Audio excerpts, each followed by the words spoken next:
कल है सेंसेक्स की एक्सपायरी। अगर आप जानना चाहते हैं कि कल सेंसेक्स एक्सपायरी में क्या होने वाला है, कौन सी स्ट्राइक प्राइस है जो जीरो हीरो होने वाली है, तो इस वीडियो को स्किप ना करें, अंत तक देखें। मैं अंत में बताऊंगा कि कौन सी वो दो स्ट्राइक प्राइस हैं जो हीरो जीरो बन सकती है कल सेंसेक्स एक्सपायरी में। तो स्वागत है आप सभी का मेरे चैनल ट्रेड विद प्रशील में।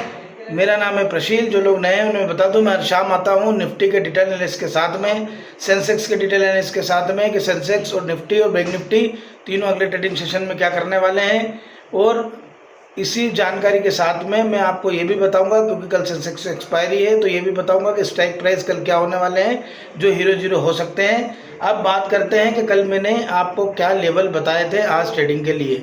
तो देखिए, मैंने आपको बैंक निफ्टी में बताया था, क्लियरली बोला था कि 57,500 अगर क्रॉस होता है, 15 मिनट की ग्रीन कैंडल क्लोज होती है, तो 58,000 हमारा टारगेट होगा। और एटलीस्ट लगभग 58,000 तक का बैंक निफ्टी ने एक मूव दिया।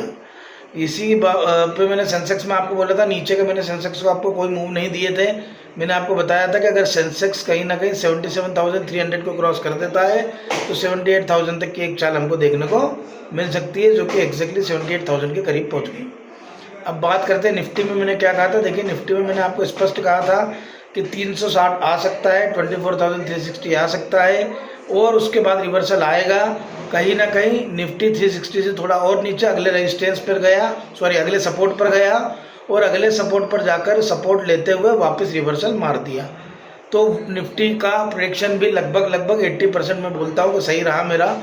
और 360 का टारगेट जो मैंने आपको बताया था कि अगर ऊपर से नीचे की तरफ आता है, मैंने आपको बताया था कब हमें पुट बाय करना है, और पुट की कैंडल भी सेम उसी समय बनी, और 360 का टारगेट हमको अचीव हुआ।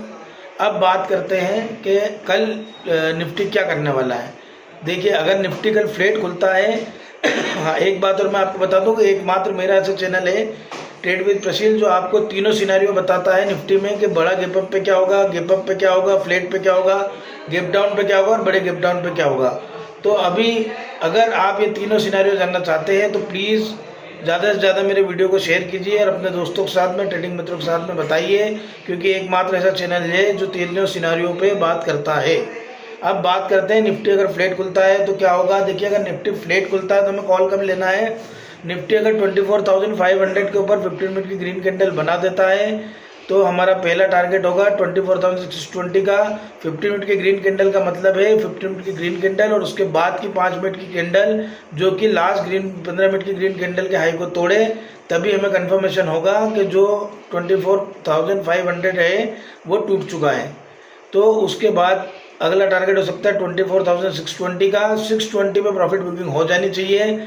आगे अगर आप जाना चाहते हैं तो 670 के टूटने का वेट करें। अगर 670 टूट जाता है 24,670 के ऊपर 15 मिनट की ग्रीन कैंडल बन जाती है, तो हमारा अगला टारगेट कहीं ना कहीं 24,770 हो सकता है। ये तो हो गई फ्लैट खुलने पर कॉल की बात। अब पुट कब लेना है फ्लैट खुलने पर। देखिए, फ्लैट खुलने पर पुट कब लेंगे, जब 24,400 के नीचे 15 मिनट की रेड कैंडल बन जाती है और उसके 5 मिनट की कैंडल 15 मिनट के लो कैंडल के लो को तोड़ देती है, तो हमें कंफर्म हो जाएगा कि 24,400 टूट चुका है। तो इसका पहला टारगेट होगा 24,350 और दूसरा टारगेट होगा 24,280। 24,350 पे प्रॉफिट बुकिंग हो जानी चाहिए। अगर आप रिस्की ट्रेडर हैं तो 24,350 के भी टूटने का इंतजार करें। टारगेट हो सकता है 24,280 का।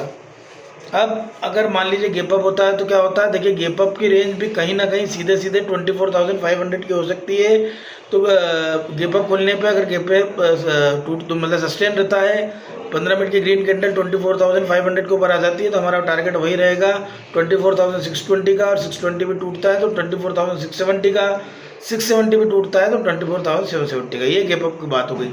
अब बात करते हैं गेप अप में पुट कब लेना। अगर देखिए, गेप अप में 24,500 के ऊपर मार्केट खुलता है तो हमें निश्चित तौर पे जब मार्केट नीचे की तरफ अगर आता है, सस्टेन नहीं करता है गेप अप, तो 24,480 के बाद में अगर रेड कैंडल बन जाती है तो कहीं ना कहीं हमारा पहला टारगेट हो सकता है 24,400 का और दूसरा टारगेट हो सकता है 24,350 का।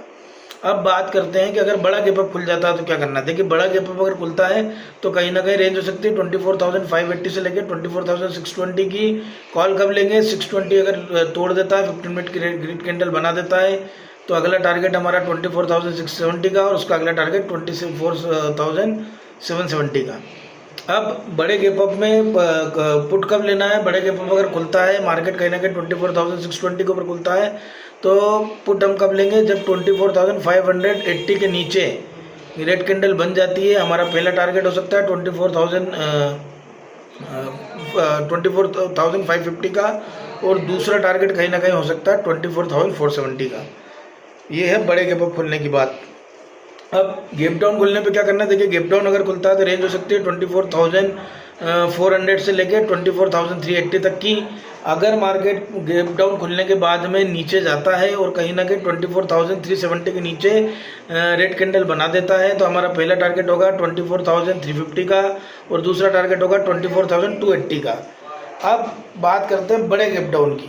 बड़ा गैप डाउन होता है तो कहीं ना कहीं टारगेट हो सकता है 24,280 का, और 24,280 के नीचे अगर 15 मिनट की रेड कैंडल बन जाती है तो पहला टारगेट 24,221 का, दूसरा टारगेट 24,190 का और तीसरा टारगेट 24,137 का। नीचे की तरफ अभी मार्केट 24,137 मेरा हाईएस्ट टारगेट है। ऊपर की बात करें तो मेरा हाईएस्ट टारगेट 24,770 का है। अब बड़ा गैप डाउन अगर होता है और गैप डाउन भी होता है और गैप डाउन के बाद हम नीचे जाते हैं तो गैप डाउन के बाद में जो मेरा लास्ट टारगेट है वो मैंने आपको दिया 280 का, लेकिन 280 भी अगर बाइसेक्ट होता है तो बड़े गैप डाउन के लेवल को मिला लीजिएगा, सेम वही लेवल नीचे के निकल के आ जाएंगे। तो आई होप कि आपको निफ्टी के लेवल समझ में आ गए होंगे। बैंक निफ्टी की बात करें तो बैंक निफ्टी में 58,100 के ऊपर 15 मिनट की ग्रीन कैंडल क्लोजिंग, पहला टारगेट 58,245 का, दूसरा टारगेट 58,380 का, तीसरा टारगेट 58,560 का और चौथा टारगेट 58,600 का। अब देखिए 58,100 अगर 15 मिनट ग्रीन कैंडल क्लोजिंग आ जाती है तो पहला टारगेट 245 का बताया, 58,245। यहाँ पे प्रॉफिट बुकिंग कीजिएगा। रिस्की ट्रेडर आगे के लिए जाना चाहते हैं तो 245 अगर ग्रीन कैंडल के साथ ब्रेक हो जाता है तो अगला टारगेट 380 का। तो हर रेजिस्टेंस पर अपना प्रॉफिट बुक जरूर करें। अब पुट कब लेना है? बैंक निफ्टी में पुट लेना है 57,720 के नीचे 15 मिनट रेड कैंडल क्लोजिंग, पहला टारगेट 57,636 का, दूसरा टारगेट 57,539 का और तीसरा टारगेट 57,350 का। अब बात करते हैं सेंसेक्स की। सेंसेक्स की कल एक्सपायरी, तो सेंसेक्स क्या करने वाला है? देखिए, सेंसेक्स की सीधी सी बात हम करें तो 78,100 के ऊपर 15 मिनट ग्रीन कैंडल क्लोजिंग हो जाती है तो पहला टारगेट 78,300 का, दूसरा टारगेट 78,400 का, तीसरा टारगेट 78,565 का और चौथा टारगेट 78,658 का। तो मैक्सिमम कल 78,700 तक की चाल सेंसेक्स दे सकता है कॉल के ऊपर। बात करते हैं पुट कब लेना है? 77,850 के नीचे 15 मिनट रेड कैंडल क्लोजिंग, हमारा पहला टारगेट 77,743, दूसरा टारगेट 77,528, तीसरा टारगेट 77,374। हर रेजिस्टेंस सपोर्ट पर अपना प्रॉफिट बुक कीजिएगा और उसके बाद अगले सपोर्ट या रेजिस्टेंस के टूटने का वेट कीजिएगा, तभी आगे की चाल चलिएगा। अब बात करते हैं कि कल स्ट्राइक प्राइस कौन सी है जो 0 हो सकती है। देखिए, कॉल की बात करें तो 78,300 की जो कॉल है वो आपकी 0 बन सकती है 2:30 से 3 बजे के बाद में। और अगर पुट की बात करें तो 77,700 की जो पुट है वो आपकी 0 बन सकती है शाम को 2:30 से 3 के बाद में। अब सुबह की समय मार्केट खुलता है और अगर फ्लैट खुलता है तो कहीं ना कहीं 78,100 एक अच्छा ऑप्शन होगा जिस पे आप कॉल बाय कर सकते हैं। जो भी लेवल्स मैंने आपको बताए हैं ये मेरी निजी जानकारी के अनुसार है, मेरा निजी एनालिसिस है।